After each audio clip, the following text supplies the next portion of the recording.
अमित, आज मेरा ना पेस्ट्री खाने का बहुत मन कर रहा है। पर भावना, क्या आप नहीं जानती कि पेस्ट्री में बहुत हाई शुगर कंटेंट होता है? तो क्या फर्क पड़ता है? बिन पेस्ट्री खाए रहा ना जाए। ये क्रेविंग है या फिर एडिक्शन? फर्क क्या है? दोनों में फ़र्क क्या है और क्रेविंग और एडिक्शन हमारे ब्रेन पर किस तरह का प्रभाव डालते हैं, आइए इस विषय पर ज़्यादा बातचीत करते हैं। हमारे साथ हैं डॉक्टर वत्सला पाठक। नमस्कार। आप साइकोलॉजिस्ट हैं, माता सुंदरी कॉलेज से जुड़ी हैं। तो क्रेविंग और एडिक्शन में क्या फ़र्क है डॉक्टर वत्सला? जी, थैंक यू आपके इस सवाल के लिए, क्योंकि ये बहुत ही उभरती हुई एक समस्या है और इसकी स्पष्टता जानना बहुत ज़रूरी है कि एडिक्शन है क्या और ये क्रेविंग से कैसे अलग है।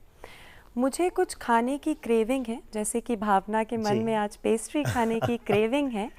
वो क्रेविंग गलत नहीं है, लेकिन जब भावना को ये पता हो कि एक पेस्ट्री से ज़्यादा मेरे लिए हार्मफुल है और फिर भी वो खाएं, तो वो एडिक्शन है। इसका मतलब एडिक्शन एक ऐसा न्यूरोसाइकोलॉजिकल डिसऑर्डर है जो ये जानते हुए व्यक्ति कि इसके हार्मफुल कॉन्सिक्वेंसेस हैं, इसके कुछ हार्मफुल इफ़ेक्ट्स हैं मेरे साइकोलॉजिकल, मेरी मेंटल और मेरी फिज़िकल हेल्थ पे, उसके बाद भी अगर वो अपने आप को कंट्रोल ना कर पाए तो वो एडिक्शन है। जी, यानी भावनाओं पे नियंत्रण रखना पड़ेगा। जी, नियंत्रण तो रखना पड़ेगा, लेकिन मैं समझ नहीं पा रही हूँ कि क्या मीठे की भी एडिक्शन हो सकती है? बिल्कुल, देखिए एडिक्शन तो किसी भी चीज़ की हो सकती है।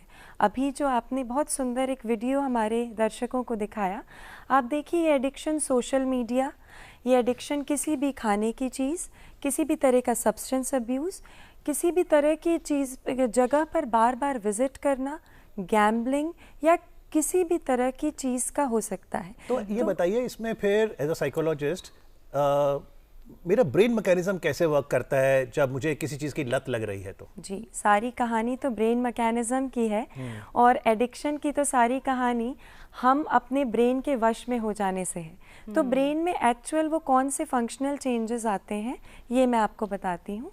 डोपामाइन किसी ना किसी स्तर पे और कहीं ना कहीं हम सब ने इस डोपामाइन का नाम सुना है for some reason. Majorly dopamine is related to the feeling of pleasure, and that urge which we were talking earlier has got to do with that feeling pleasurable. तो डोपामाइन अपने आप में बुरी चीज नहीं है, ये तो अच्छी बात है कि मुझे प्लेजर मिल रहा है। बिल्कुल, लेकिन देखिए होता क्या है, हमारे ब्रेन का एक थ्रेशोल्ड लेवल है। अब हम एग्जांपल लेते हैं, सपोज किसी व्यक्ति को शराब की लत है, वो शुरू कैसे हुई होगी? उसने थोड़ी सी पी, देखिए थोड़ी सी पीने के बाद इंसान का वो थ्रेशोल्ड लेवल नहीं टच हुआ होगा, वो टच कब हुआ होगा? जब उसने अति पी लिया होगा। और एक बार ब्रेन को वो थ्रेशोल्ड लेवल यानी वो प्लेजरेबल फीलिंग टच हो गई है जहाँ पे डोपामाइन एक स्पेसिफिक उतने अमाउंट में रिलीज हुआ है, उसके बाद से ब्रेन की क्रेविंग स्टार्ट हो जाती है। अब जब तक ब्रेन उस थ्रेशोल्ड लेवल पे नहीं पहुंचेगा जहां वो उस एडिक्वेट अमाउंट ऑफ डोपामाइन को रिलीज नहीं करेगा, वो आपके अंदर अर्ज को पैदा करता रहेगा। पर यहाँ तो जैसे हमने शराब की बात की, लेकिन मीठा तो हर किसी को खाना पसंद होता है, उसको प्लेजर फील होगा ही मीठा खाने से। तो मुझे कैसे पता चलेगा कि वो जो मैं मीठा खा रही हूँ ये मेरी एडिक्शन है? जी, बहुत सुंदर सवाल है, क्योंकि जब हम मीठे की बात करते हैं तो डॉक्टर भी डायबिटिक्स को ये नहीं कहते हैं कि एकदम मत खाइए। तो सवाल आपका बहुत सुंदर है कि हम कितना खाएं। अभी जो 122वां एपिसोड था मन की बात का, हमारे प्रधानमंत्री जी का, जिसका जिक्र आपने भी किया, उसमें उन्होंने जो शुगर बोर्ड की चर्चा की है, जो CBSE ने बहुत अच्छी पहल की है, एक सुझाव दिया है, उसमें उन्होंने देखिए क्या किया है, किस एज में कितनी शुगर इज़ एडिक्वेट एंड कितनी sugar is sufficient for our body, वो उन्होंने बताया है। तो कहीं ना कहीं हमारी एज में, हमारी बॉडी में कितनी शुगर रिक्वायर्ड होती है, ये डिफाइंड है हमारे तो यानी एक तो साइंस प्रिवेंटिव एस्पेक्ट रहा, और हम CBSE को उनकी इनोवेटिव पहल शुगर बोर्ड के लिए बधाई भी देते हैं कि वो जागृत कर रहे हैं स्टूडेंट्स को कि कितनी चीनी खाएं, कितनी ना खाएं। पर अब सॉल्यूशन क्या है? मान लीजिए मुझे मीठे की, नशे की, और क्योंकि 31 मई वर्ल्ड नो टोबैको डे है, तो अगर मान लो तंबाकू की लत लग गई, सॉल्यूशन क्या है? जी, मैं चूँकि एक मनोवैज्ञानिक हूँ तो मनोविज्ञान की दृष्टि से ही आपको सॉल्यूशन भी बताऊंगी। मन के हारे हार है, मन के जीते जीत। ये हमारा विल पावर कहीं ना हम अपना कंट्रोल जो खो देते हैं, हम कहीं ना कहीं उस कंट्रोल को ये भूल जाते हैं कि it's the mind that we have to run, it's the brain that is in our control, not the brain which can have our control. That willpower plays a very major role. तो क्या व्यक्ति कह सकता है कि आज मैं cigarette छोड़ रहा हूँ, आज से नहीं पीऊंगा, ये संभव है? बिल्कुल नहीं, क्योंकि ये किसी इमेजिनेशन की तो कहानी नहीं है, ये हकीकत है। और प्रैक्टिकली जब हम बात करते हैं तो हम ये नहीं कह सकते कि एक बार में अगर मैं सोच लूँ ये चीज़ मैं नहीं करूँगी, क्योंकि आपने एक बार उस प्लेजर को पहुँचा दिया है, आपने धीरे धीरे करके उसको नीचे लेकर आना है।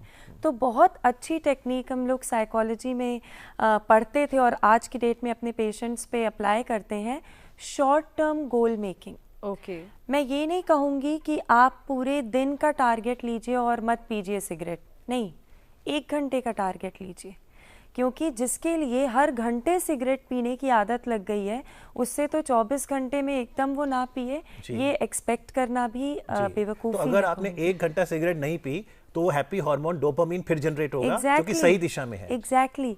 और वो 1% विल पावर भी बढ़ाएगा।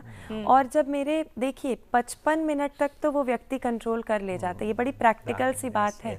लेकिन देखा जाए तो जब भी हम कोई नई शुरुआत करना चाहते हैं, कुछ अच्छा काम करना चाहते हैं, सब कल से ही शुरू होता है, लेकिन वो कल आता नहीं है, तो ये बड़ी समस्या है। तो फिर हम याद दिलाएं, जैसे देखिए हमारे कभी भी, चाहे वो मन की बात का कार्यक्रम हो, चाहे वो 26 जनवरी या 15 अगस्त या कभी भी जब नोटिंग्स या जब हम अपने प्रधानमंत्री जी को सुनते हैं, वो क्या कभी हमने उनके लेक्चर में कल किसी चीज़ को देखा है?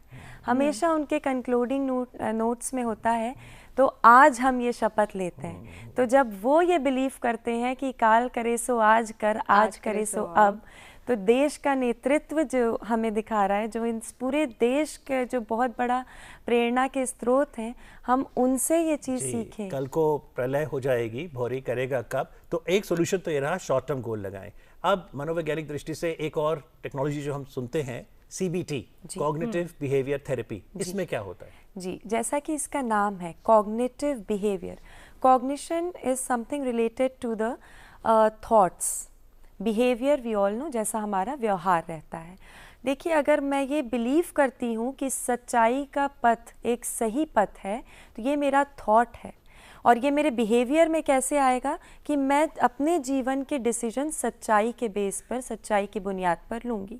तो जब ये मेरा थॉट है, कॉग्निशन जब है कि ये लत कहीं ना कहीं जो मुझे लगी है ये गलत है और मुझे अपने पर इसे काम करना है, अपने थॉट लेवल पे काम करना है, जिससे मेरे बिहेवियर में ये चीज़ें आएँ, तो हम कहीं ना कहीं साइकोलॉजिस्ट होने के नाते अपने CBT, कॉग्निटिव बिहेवियर थेरेपी, अपने थेरेप्यूटिक इंटरवेंशन में रैपो बिल्डिंग, केस हिस्ट्री, ये चीज़ें लेने के दौरान हम क्लाइंट को मोटिवेट करते हैं और उसके कॉग्निशन पर काम करते हैं। लेकिन अगर हम बच्चों की बात करें, टॉडलर्स हो गए, उससे थोड़ी ज़्यादा उम्र के हो गए, चॉकलेट्स, टॉफ़ीज़, कैंडीज़, ये उनकी रोज़ की डेली उनकी डाइट में शामिल हो गई हैं ये चीज़ें, उनको समझाना बेहद मुश्किल हो जाता है। अब हम बड़े होके तो काम कर सकते हैं, लेकिन वो छोटे बच्चे, उनकी एडिक्शन को दूर करना बहुत चैलेंजिंग है, वो कैसे करें? बिल्कुल, क्योंकि उनकी भावनाओं को समझना भी बहुत मुश्किल होता है। मैं बहुत खुश हूँ कि आपने एक ऐसे प्लेटफॉर्म पे पूछा है जिसका सॉल्यूशन भी ये प्लेटफॉर्म है। आप साइकोलॉजी में कहते हैं कि बच्चे देख के, ऑब्जर्विंग बिहेवियर बहुत उनका तेज होता है और वो मैक्सिमम चीज़ें अपनी पिक्टोरियल मेमोरी से सीखते हैं, चित्र। क्यों ना हम ऐसी पहल शुरू करें जहां एडवर्टीजमेंट्स, कार्टून्स और तमाम उस तरह के शोज जो बच्चे देखते हैं। डॉक्टर वत्सला, सिगरेट के पैकेट पर लिखा है cigarette smoking is injurious to health, और उसके ऊपर कभी कभी आप देखिए एक डेटरेंट फोटो भी लगी होती है, फिर भी पूरे ग्लैमर से व्यक्ति खरीद लेता है। बिल्कुल, तो ये एडवर्टीजमेंट का भी कई बार असर नहीं पड़ता जी। जब हमारे पास क्लाइंट आता है, पेशेंट आता है, तो हम उसके रूट कॉज को जानने की कोशिश करते हैं। आप देखिए, एडिक्शन की परिभाषा जो मेडिकल साइंस में डिफाइन हुई है ना, उसमें बड़ा क्लियर लिखा है कि हार्मफुल इफ़ेक्ट्स जानने के बाद भी अपने पर कंट्रोल ना कर पाना एडिक्शन है। और वो जानते हुए जब व्यक्ति नहीं कर पा रहा है ना, तो वो मन के कहीं ना कहीं हम उसे टच नहीं करवा पा रहे हैं। तो पेरेंटिंग का रोल बताइए, क्योंकि जैसे आप माता सुंदरी कॉलेज में हैं, युवाओं को कहते हैं जी थोड़ी छूट दो, फ्रीडम दो, ताकि पर्सनैलिटी डेवलप हो। अब माँ बाप उन्हें अगर माउंटेन ट्रैक के लिए भेज दें, एडवेंचर के लिए भेज दें, और अगर वहाँ वो बुरी लत में लग जाए, तो पेरेंटिंग स्टाइल क्या हो? देखिए, सबसे अब थोड़ा सा जनरेशन और सेंचुरी भी चेंज हो गई है। पहले हम ये बिलीव करते थे कि कुछ चीज़ों से बच्चों को अवेयर कराने का एक सही समय है, लेकिन आज अगर हम पेरेंटिंग की जब बात कर रहे हैं ना, अपने बच्चों को पेरेंट्स फर्स्ट हैंड ये अवेयर करके उसके कॉन्सिक्वेंसेस बताएं। और ये मैं आपको अपने एक्सपीरियंस से बता रही हूँ। जब हमारा फाउंडेशन, मनोवत्सल फाउंडेशन, इस तरह के कैंपेन्स को करता है जहाँ पे हम पेरेंट्स को अवेयरनेस देते हैं, हमने फीडबैक में ये देखा है कि पेरेंट्स जब बच्चों से डायरेक्ट कन्वर्सेशन, मुखर होकर कन्वर्सेशन करते हैं, बिना इस बात को सोचे कि अरे हम पेरेंट्स हैं, इस टैबू से हमें निकलना पड़ेगा और खुद ये जिम्मेदारी, खुद वो कृष्ण बनना पड़ेगा जो एक रास्ते को दिखा पाए, अपने बच्चों को बताना पड़ेगा बेटा ये प्लस है, ये माइनस है, अब रास्ता तुम चुनो, क्योंकि ये चुनने के प्लस ये है और माइनस ये है। खुद ही वो कृष्ण बनते हैं ना, खुद ही वो सारथी बने पेरेंट्स। जी, तो इसलिए बहुत ज़रूरी है कि पेरेंट्स हों, टीचर्स हों, काउंसलर्स हों, वो सबके साथ संवाद जरूर स्थापित करें। आज कार्यक्रम में आके संवाद करने के लिए डॉक्टर वत्सला पाठक, आपका बहुत बहुत आभार। Thank you so much.